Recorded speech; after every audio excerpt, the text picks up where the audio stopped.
The autumn winds swept through Nashville, Tennessee, bringing with them the first real chill of the season. George Strait pulled his jacket tighter as he walked down Broadway, the famous strip lined with honky-tonks and neon lights.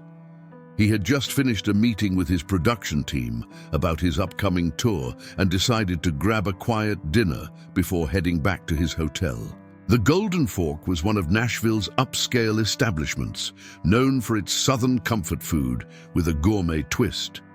As George approached the restaurant, he noticed a commotion near the entrance. A man in tattered clothes, his beard unkempt and his eyes weary from what looked like years of hardship, was being escorted out by two staff members. "Sir, I've told you before we can't have you bothering our customers," the manager said firmly, but not unkindly. "I wasn't bothering nobody," the man replied, his voice soft and dignified despite his appearance. "Just asking if there was any work I could do for a meal. Haven't eaten in 2 days." George paused, observing the scene from a distance. Most of the passers-by either ignored what was happening or hurried past, uncomfortable with the confrontation. The country music legend had seen this scenario play out countless times in cities across America, but something about the homeless man's demeanor caught his attention. There was a quiet dignity in the way he carried himself. "It's restaurant policy, sir. I'm sorry," the manager continued, his tone suggesting he was simply doing his job. As the homeless man turned away, shoulders slumped in resignation, George made a decision. He approached them both. "Evening, gentlemen," he said, his distinctive voice immediately catching the manager's attention. "Mr. Strait."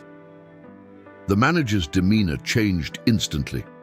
"It's an honor to have you at the Golden Fork. We have your usual table ready." George nodded politely before turning to the homeless man. "Mind if I ask your name, sir?" Surprised by the question, the man looked up. Robert Johnson." "Robert, would you care to join me for dinner?" George asked, as naturally as if he were inviting an old friend. The manager's eyes widened in shock. "Mr. Strait, I understand you have policies," George interrupted gently, "but this gentleman will be my guest tonight." A small crowd had begun to gather, some recognizing the country star, others simply curious about the unfolding scene. Robert looked at George with disbelief. "Why would you do that for someone like me?" George's response was simple. "Because everyone deserves kindness and a good meal, especially when they're willing to work for it." As they walked into the restaurant together, George noticed someone taking a picture with their phone. By morning, he knew the story would spread, but that wasn't his concern.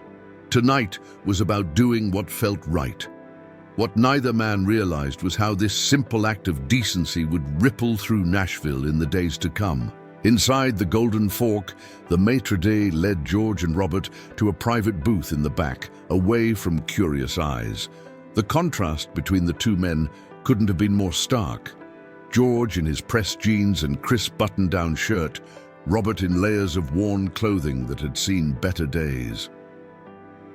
"Order whatever you'd like," George said, handing Robert a menu. Robert's hands trembled slightly as he took it. "I don't know what to say, Mr. Strait." "George is fine, and you don't need to say anything." As they waited for their food, an awkward silence settled between them. George broke it with a simple question. "What's your story, Robert, if you don't mind sharing?" Robert stared at his weathered hands for a moment. "I was a session musician, guitar mainly, did pretty well for about 15 years. George's interest was genuine. "Here in Nashville?" Robert nodded. "Played on some records you might even know. Then about 3 years ago, my wife got sick, cancer. Insurance covered some, but not enough." His voice grew quieter. "Spent everything we had trying to save her. Lost her anyway." The waitress brought their appetizers, pretending not to stare at the unusual pair. "After that, I just fell apart. Started drinking, missed sessions, got a reputation for being unreliable." Robert shook his head. In this town, once that happens, the phone stops ringing. Lost my house, then my car. Been on the streets about 8 months now. George listened without interruption, recognizing the familiar trajectory of too many talented people in the music industry. Nashville could be as cruel as it was magical. Your guitar, do you still have it? George asked. Pawned it, Robert admitted, the pain evident in his voice. Last thing to go, but a man's gotta eat. Their entrees arrived. Prime rib for George, the same for Robert, who stared at the plate as if it might disappear. Take your time, George said gently, noting how Robert carefully cut the meat into small pieces, savoring each bite. You know, George continued after a while, I've been in this business a long time, seen a lot of good people hit hard times. The difference between them and me is often just luck and timing. Robert looked up. That's kind of you to say, but you've got talent. You've earned everything you have. So have you, George replied. Talent isn't what separates us right now. Opportunity does. As they finished their meal, George asked for a pen and paper from the waitress. He wrote something down and slid it across to Robert. That's the address of my production office. Be there tomorrow at 9 a.m. if you're interested in work, with real pay. Robert stared at the paper. Why would you do this for a stranger? George considered the question carefully. Because 40 years ago, I was new to Nashville with no connections. Someone took a chance on me when they didn't have to. This business, this life, it's all about passing that on when you can. As they left the restaurant, George noticed that Robert walked with a slightly straighter posture. Sometimes, he reflected, dignity was the most important thing you could give a person. Neither man saw the busboy who had overheard their conversation, or the text message he sent to his brother who worked at the local news station. By the next morning, George's impromptu dinner with Robert had become the talk of Nashville. A photo of them entering the Golden Fork together, along with a brief account from a witness, had been posted on social media and picked up by a local news station. The headline read, Country legend George Strait invites homeless man to dinner at exclusive restaurant. George, staying at a hotel downtown, was oblivious to the stir he had caused until his manager called. Have you seen the news? His manager asked. No, what's happening? George replied, concerned. You're trending online. That homeless guy you had dinner with, it's everywhere. George sighed. His name is Robert, and it was just dinner, nothing more. Well, just dinner has people talking. The story's getting picked up nationally. They're calling you the king of kindness now. Meanwhile, across town, Robert was making his way to the address George had given him. He'd spent the night at his usual spot under a highway overpass, but had woken early to wash up in a public restroom. He'd done his best to make himself presentable, combing his beard and hair with his fingers and wiping the dirt from his clothes. As he approached the modern glass building that housed George's production company, Robert hesitated. Part of him wondered if last night had been some elaborate joke, or if George had simply been feeling charitable in the moment and would now regret his offer. Taking a deep breath, he pushed through the front door and approached the receptionist. I'm here to see George Strait, he said quietly. My name is Robert Johnson. The receptionist looked up, surprise flashing across her face. Oh, yes, Mr. Johnson. Mr. Strait left instructions that you'd be coming. She made a quick phone call, then smiled. Someone will be right down to get you. Within minutes, a young woman in jeans and a company polo shirt arrived. Hi, Mr. Johnson. I'm Melissa, one of the production assistants. George asked me to bring you up. As they rode the elevator to the 4th floor, Melissa made easy conversation. Everyone's talking about what happened last night. It was really something. Robert looked confused. What do you mean, everyone? Melissa pulled out her phone and showed him the news article with the photo of him and George entering the restaurant. It's all over social media too. Robert stared at the screen in disbelief. "I didn't realize." The elevator doors opened to reveal a spacious office area. Melissa led him through to a conference room where George sat with several other people around a large table. "Robert, glad you made it," George said, standing to shake his hand. "Let me introduce you to the team. We're planning the studio sessions for my next album." The others greeted Robert warmly, though he could sense their curiosity. "Have a seat," George continued. "We might have something that could use your expertise." One of the producers looked skeptical. "With all due respect, George, how do you know if he's actually good?" George turned to Robert. "There's a guitar in the corner. Why don't you show us what you can do?" Robert walked over and picked up the instrument, a beautiful Martin acoustic that probably cost more than he used to make in a month. He took a seat, adjusted the tuning slightly, and began to play. The room fell silent as Robert's fingers moved across the strings. Despite months without practice, years of muscle memory took over. He played a complex arrangement of Amarillo by Morning, one of George's early hits, adding subtle flourishes that transformed the familiar song. When he finished, no one spoke for several seconds. "That's why," George said simply to the producer. Then to Robert, "The job is yours if you want it. Session work, full industry rates. We can arrange an advance on your first paycheck for some new clothes and a place to stay." Robert carefully set the guitar down. "I don't know what to say." "Say yes," George replied. "The world needs to hear you play again."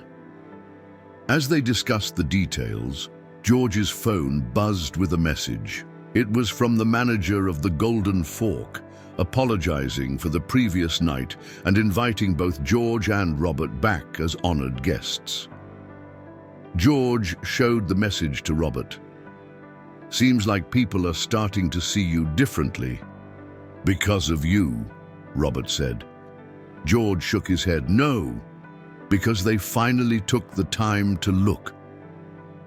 Outside the production office, the story continued to spread, touching people in ways neither man could have anticipated.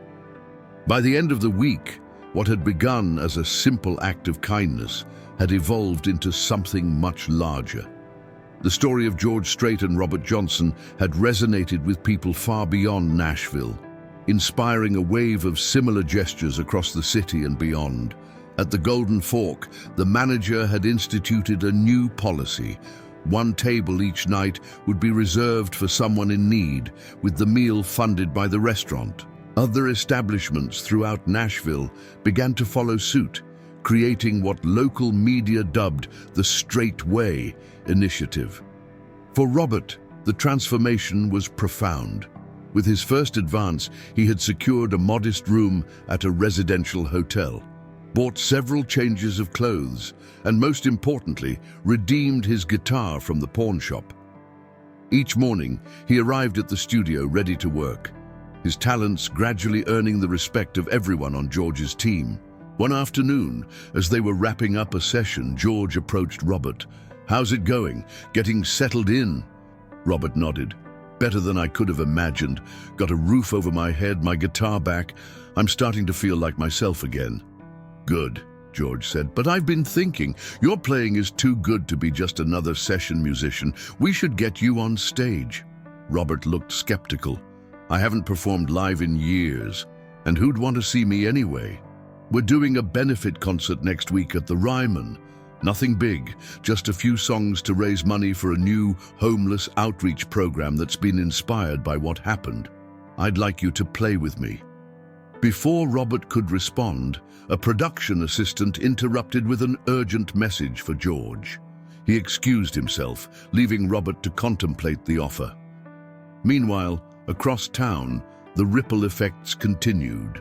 A local business owner named Sarah Matthews had been so moved by the story that she decided to create a program offering job training and employment opportunities for Nashville's homeless population. "If George Strait can remind us that everyone deserves a second chance, then we all need to do our part," she told a reporter from the Tennessee Tribune. Her initiative had already secured pledges from 20 businesses to provide jobs ranging from restaurant work to administrative positions. At a city council meeting that evening, the mayor proposed allocating funds to expand shelter services and create a specialized outreach team focused on helping homeless musicians and artists, a population uniquely prevalent in Music City. What we've witnessed this past week is not just a heartwarming story, the mayor said. It's a reminder of who we are as a community and who we should strive to be. Back at the studio, George returned to find Robert still deep in thought. "Everything okay?" George asked. "Why did you really help me that night?" Robert asked. "The truth." George took a seat beside him. 20 years ago, I was on tour in Texas. After a show, I saw a man being turned away from a restaurant because he couldn't afford a meal. I was with a group of people, important people in the industry. I wanted to help, but I didn't. I was worried about what they might think. He paused. "I've regretted that moment ever since." "So I was your redemption?" Robert asked, not accusingly, but genuinely curious. "No," George replied honestly. "You were my second chance to be the person I always thought I was. That's different." Robert nodded, understanding. "Will you play at the benefit?" George asked. "On one condition," Robert said. "I don't want to be introduced as the homeless guy you helped. If I'm going to start over, I want it to be as a musician, not a charity case." George extended his hand. "Deal. You'll be introduced as Robert Johnson, one of the finest guitarists in Nashville." As they shook on it, neither man fully comprehended how their chance encounter was continuing to transform not just their lives, but the heart of an entire city. The historic Ryman Auditorium was filled to capacity on the night of the benefit concert. The venue, once home to the Grand Ole Opry, had witnessed countless pivotal moments in country music history, but tonight felt different, a modern demonstration of the industry's power to effect change beyond entertainment. Backstage, Robert adjusted his new suit, a far cry from the tattered layers he'd worn just 2 weeks earlier. His hair was trimmed, his beard neatly groomed, and the haunted look in his eyes had begun to fade. But as the minutes ticked closer to showtime, doubt crept in. "What if I freeze up there?" he asked George, who was reviewing the set list. "Then we'll thaw you out and keep playing," George replied with a smile. "Remember, these people are here to support a cause, not judge your comeback." The benefit had already raised over $200,000 for Nashville's new homeless initiatives, including Sarah Matthews's employment program and the city's expanded shelter services. Local media had dubbed it the Nashville Response, highlighting how one moment of human connection had catalyzed community-wide change. As George Strait took the stage to thunderous applause, he spoke briefly about the events of the past 2 weeks. "What happened wasn't about me," he told the audience.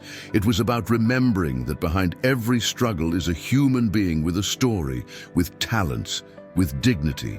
Tonight, I want to introduce you to someone who's reminded me of that, one of the finest guitarists I've ever had the privilege to play with. Ladies and gentlemen, Mr. Robert Johnson." The crowd applauded as Robert walked on stage, guitar in hand. As promised, there was no mention of his recent circumstances, just respect for his musicianship. They began with "The Chair," one of George's classics, with Robert providing subtle, masterful accompaniment. As the song progressed, Robert's confidence grew. By the second chorus, he was adding flourishes that complemented George's vocals perfectly, their musical chemistry obvious to everyone in the room. For their third song, George surprised both Robert and the audience. "I'd like to turn the spotlight over to Robert for this next one. He's written something special that I think you should hear." Robert looked momentarily startled, but nodded in appreciation. Moving to center stage, he addressed the crowd. "This is called Invisible. It's for anyone who's ever felt unseen." His fingers picked out a haunting melody as his voice, raspy but soulful, filled the Ryman. The song told the story of a man who had become invisible to the world around him, not through magic, but through society's indifference. The final verse spoke of rediscovering visibility through an unexpected act of kindness. When he finished, there was a moment of complete silence before the audience rose in a standing ovation. Many were visibly moved, some wiping away tears. As the concert concluded, the mayor joined George and Robert on stage, announcing that the city's new homeless outreach center would be named The Visible Hand, inspired by Robert's song. What we've witnessed in Nashville these past weeks isn't just charity, the mayor said. It's a fundamental shift in how we see our responsibility to one another. After the show, as they made their way through the backstage area, George and Robert were approached by a representative from a major record label. "That song, Invisible," the rep said to Robert. "It's special. We'd be interested in discussing a recording contract if you're open to it." Robert looked to George, who simply nodded encouragingly. "I'd be interested in talking," Robert replied. "But any deal would need to include a commitment to continue this work with homeless musicians. That's non-negotiable for me now." As they left the Ryman that night, stepping onto the streets where Robert had been living just 2 weeks earlier, they passed a small group of homeless individuals who had gathered outside the venue. One of them called out to Robert, recognizing him from his days on the street. "You did it, man. You really did it." Robert stopped and walked over to the group. "This isn't the end of anything," he told them. "It's just the beginning. There are people listening now who weren't listening before, and I promise you, I won't forget what it was like to be invisible." Walking back to join George, Robert reflected on the extraordinary turn his life had taken. Never imagined a simple dinner invitation could lead to all this. George shook his head. "It wasn't the dinner that did it. It was acknowledging your humanity when others wouldn't. Sometimes that's all it takes to change a life." "Or a city," Robert added, looking around at the Nashville skyline. In the weeks and months that followed, the initiatives born from that chance encounter continued to grow. The Strait restaurant program expanded to 50 establishments across Tennessee. Sarah Matthews' employment project successfully placed over 100 homeless individuals in stable jobs. The city's new outreach center became a model studied by other municipalities. For George Strait, the experience reinforced what he had always believed, that music wasn't just entertainment, but a vehicle for connection and change. For Robert Johnson, it was redemption and a platform to help others who were still where he had been. And for Nashville, it was a reminder of the city's soul, not just as a cradle of American music, but as a community capable of seeing the humanity in everyone, even those most easily overlooked. The simple act of inviting a stranger to dinner hadn't just stopped a city in its tracks, it had helped to change its heart.